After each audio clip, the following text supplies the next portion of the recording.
saddex ninoo midna waqooyi ka yimid. waqooyi waxaa la isku dhahaa ma og tahay korkaasi shay oo dhan, iyo nin ka yimid gobollada dhexe, iyo nin ay saaxiibkay guddoomiye jeelaani uu xildhibaan u yahay ayaa sacuudiga lagu xiray.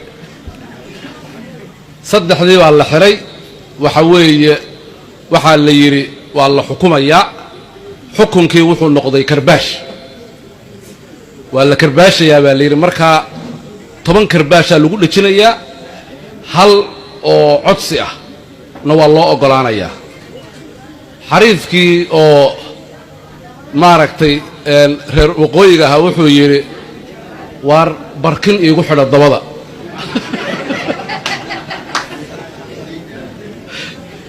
waa loogu xidhay.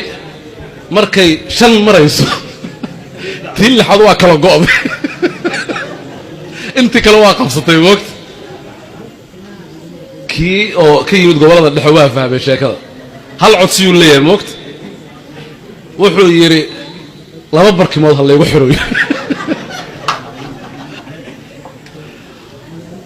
waa yahay baa la yidhi. markay 8 meelaha maraysay ayadiina kala go'day.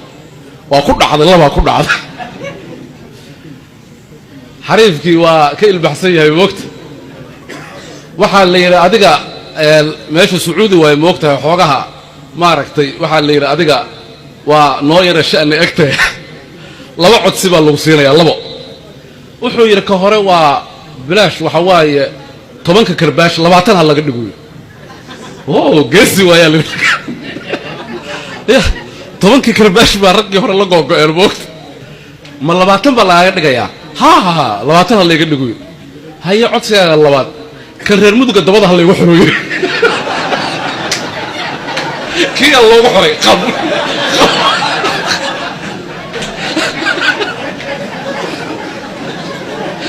xariifkii gobollada dhexe ka yimid caqliga lagu googoy.